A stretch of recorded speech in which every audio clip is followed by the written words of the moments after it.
بسم اللہ الرحمن الرحیم۔ السلام علیکم محترم ناظرین۔ دنیا کی پہلی خاتون، پہلی بیوی اور تمام انسانوں کی ماں آپ حضرت آدم علیہ السلام کی زوجہ تھیں۔ روایت ہے کہ جب حضرت آدم علیہ السلام کی تخلیق ہوئی تو تنہا ہونے کے سبب آپ بہت اداس اور بے قرار رہا کرتے تھے۔ ان کی افسردگی اور اضطراب کو دیکھ کر ایک روز اللہ پاک نے اس وقت جبکہ حضرت آدم علیہ السلام سو رہے تھے، ان کے بائیں پہلو سے ایک پہلی نکلوائی اور اس سے بی بی حوا کو تخلیق کیا۔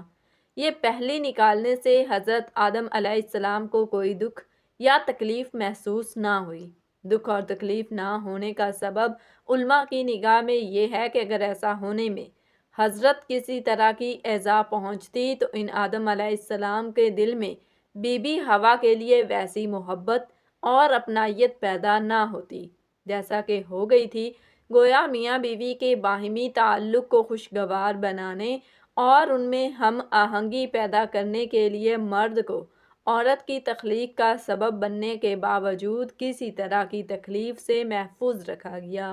آپ کا نام حوا رکھا گیا اس لیے کہ آپ کو ایک زندہ ہستی سے پیدا کیا گیا تھا۔ حضرت ابن عباس رضی اللہ تعالیٰ عنہ کا خیال ہے کہ آپ کا یہ نام رکھنے کی وجہ یہ ہے کہ آپ ہر آدمی کی ماں ہیں۔ اللہ پاک نے بی بی حوا کے قلب میں خوبصورتی اور خوبصیرتی کو یکجا کر دیا اور بعد ازاں حضرت آدم علیہ السلام کو نیند سے بیدار کر کے ان کی ملاقات بی بی حوا سے کروائی۔ انہیں دیکھ کر حضرت آدم علیہ السلام نے بے اختیار ان کی طرف ہاتھ بڑھانا چاہا۔ تب حضرت الہی سے آواز آئی، اے آدم خبردار، اسے مت چھونا، بے نکاح یہ تجھ پر حرام ہے۔ چنانچہ حضرت آدم علیہ السلام کی درخواست پر ان کا نکاح بی بی حوا کے ساتھ کر دیا گیا اور دونوں میاں بیوی کو جنت میں رہنے بسنے کی اجازت عطا کر دی گئی۔ انہیں اجازت دی گئی کہ وہ جنت کے باغوں میں سے جو چاہیں کھائیں، لیکن ایک درخت کے پاس بھٹکنے کی ان کو اجازت نہ دی گئی۔ اس کا پھل ان پر حرام قرار دے دیا گیا۔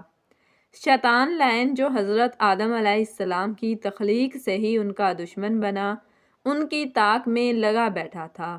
ایک روز موقع پا کر وہ جنت میں داخل ہوا، بی بی حوا کے پاس پہنچا اور انہیں ورغلایا کہ اللہ آپ کو جنت سے نکالنے کا ارادہ رکھتا ہے، اسی واسطے آپ کو اس درخت کا پھل کھانے سے منع کیا ہے، کیونکہ کوئی بھی اس درخت کا پھل کھا لے گا تو اسے کبھی جنت سے نہیں نکالا جائے گا۔ اس پر حضرت بی بی حوا نے ہاتھ بڑھا کر اس درخت سے 3 پھل توڑ لیے، ان میں سے ایک خود کھایا اور 2 حضرت آدم علیہ السلام کے لیے لے گئی۔ حضرت آدم علیہ السلام کہنے لگے کہ اللہ پاک نے مجھے اس درخت کا پھل کھانے سے منع کیا ہے، لیکن بی بی اماں کے مجبور کرنے اور ان کے لیے اپنی فطری محبت کے ہاتھوں لاچار ہو کر پھل کھا لیا۔ یہ پھل کھاتے ہی حضرت آدم علیہ السلام اور بی بی حوا کی آنکھوں پر پڑے ہوئے حجاب اتر گئے، دونوں کی اریانی ایک دوسرے پر عیاں ہوئی اور وہ ایک دوسرے کو دیکھ کر شرمانے اور منہ چھپانے لگے اور درختوں کے پتے اتار کر اپنی ستر پوشی کرنے لگے۔ بہرحال ہو چکا تھا جو ہونا تھا۔ عمل پر حضرت آدم علیہ السلام اور بی بی حوا کو جنت سے نکال کر زمین پر اتار دیا گیا اور جدائی کی سزا دے دی گئی۔ حضرت آدم علیہ السلام کو سرندیپ موجود سری لنکا میں اتارا گیا، جبکہ بی بی حوا جدہ میں نازل ہوئیں۔ حضرت آدم علیہ السلام زمین پر آنے کے بعد نہایت شرمسار اور افسردہ تھے۔ پھر حضرت حوا سے علیحدگی نے بھی سخت پریشانی میں مبتلا کر رکھا تھا۔ روایت میں ہے کہ آپ ایک طویل عرصے تک اللہ کے حضور گڑ گڑاتے رہے، فریاد کرتے اور آنسو بہاتے رہے، یہاں تک کہ اللہ تعالیٰ کو ان کی اس گریہ زاری پر رحم آیا اور پھر ایک دن حضرت جبرائیل علیہ السلام نے حضرت آدم کے پاس آ کر انہیں اللہ کی جانب سے معافی کی نوید سنائی۔ حضرت آدم خوشی سے سرشار بارگاہ خداوندی میں سرسجود ہو کر شکر بجا لائے۔ پھر حضرت جبرائیل علیہ السلام انہیں لے کر مکہ آئے، جہاں حضرت آدم علیہ السلام نے کعبہ شریف کی بنیاد رکھی اور حجر اسود کو کعبہ کی دیوار پر نصب فرمایا۔ پھر اس کے گرد طواف کیا۔ طواف سے فارغ ہو کر حضرت جبرائیل علیہ السلام انہیں جبل عرفات پر لے گئے، جہاں حضرت حوا تشریف فرما تھیں، لیکن طویل عرصے کی جدائی اور حالات نے بہت سے جسمانی تغیرات پیدا کر دیے تھے، چنانچہ دونوں ایک دوسرے کو پہچان نہ پائے، جس پر حضرت جبرائیل علیہ السلام نے دونوں کا تعارف کروایا۔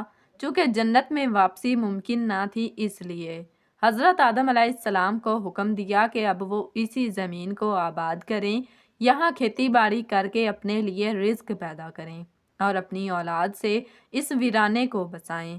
حکم الہی کی تعمیل میں حضرت آدم علیہ السلام اور بی بی حوا زمین پر زندگی گزارنے لگے اور اس وقت کا انتظار کرتے رہے کہ جب خالق حقیقی کی طرف سے واپسی کا اذن ہو۔ حضرت آدم علیہ السلام اور بی بی حوا نے اپنی اولاد کو اللہ کی اطاعت اور دین حق پر کاربند رہنے کی تعلیم دی۔ پھر حضرت آدم علیہ السلام کی وفات کا وقت آیا اور فرشتے گھر میں داخل ہوئے تو آپ سمجھ گئے کہ اپنی اہلیہ حضرت حوا اور اپنے بچوں سے فرمایا کہ تم سب مجھے تنہا چھوڑ دو۔ اس کے بعد اللہ کی حمد و ثنا میں مصروف ہوئے۔ فرشتوں نے روح قبض کی، پھر غسل دے کر کفن دیا، خوشبو لگائی، گڑھا کھود کر قبر بنائی۔ حضرت جبرائیل علیہ السلام نے ان کے بیٹے حضرت شیس علیہ السلام کو نماز جنازہ پڑھانے کا طریقہ بتایا اور آپ نے ہی نماز جنازہ پڑھائی۔ عام طور پر تاریخی کتب میں حضرت آدم علیہ السلام کی عمر مبارک 960 سال بیان کی گئی ہے۔ حضرت آدم کو جبل ابو قبیس کی غار میں دفن کیا گیا، جس کو غار الکنز بھی کہا جاتا ہے۔ جبل ابو قبیس اس دنیا کا سب سے پہلا پہاڑ ہے، جس کے دامن میں کعبۃ اللہ ہے اور اسی کے دامن میں محلہ بنو ہے اور دار الندوہ سے ہاشم ہے۔ ہاشم سے لے کر بنو ہاشم کے سارے گھر جبل ابو قبیس کے دامن میں ہیں۔ اسی جبل ابو قبیس کے دامن میں حضرت بی بی آمنہ کا وہ مبارک گھر ہے جہاں حضور نبی رحمت صلی اللہ علیہ وسلم کی ولادت باسعادت ہوئی۔ یہیں پر حضور صلی اللہ علیہ وسلم کا بچپن گزرا۔ اسی پہاڑ پر کھڑے ہو کر حضور اکرم صلی اللہ علیہ وسلم نے چاند کے 2 ٹکڑے کیے تھے۔ یہی وہ پہاڑ ہے جہاں حضرت آدم علیہ السلام ٹھہر گئے تھے اور اسی کے پتھروں کو خانہ کعبہ کی تعمیر میں استعمال کیا گیا۔ اسی پہاڑ پر حضرت آدم کی قبر بنائی گئی۔ ناظرین گرامی، حضرت آدم کی وفات کے ٹھیک 1 سال بعد حضرت بی بی حوا بیمار ہوئیں۔ جب حضرت حوا بیمار ہوئیں تو آپ کے بیٹے حضرت شیس علیہ السلام سمجھ گئے کہ اب ہماری والدہ کے جدا ہونے کا وقت آن پہنچا ہے۔ وقت بیماریوں کا وجود نہ تھا۔ خیر 10 دن حضرت حوا اسی اور انتہائی کمزور ہو گئیں، یہاں تک کہ آپ حالت میں رہیں بستر پر لیٹ گئیں اور چلنے پھرنے سے بھی قاصر ہو گئیں۔ آپ کی تمام اولاد آپ کے بستر کے گرد جمع ہو گئی۔ پھر حضرت حوا نے سب کو باہر نکال دیا اور تب ہی ملک الموت حاضر ہوئے۔ آپ کی روح اقدس قبض کی اور آپ کو جنتی حوروں نے غسل دیا اور آپ کا نماز جنازہ آپ کے بیٹے حضرت شیس علیہ السلام نے پڑھایا۔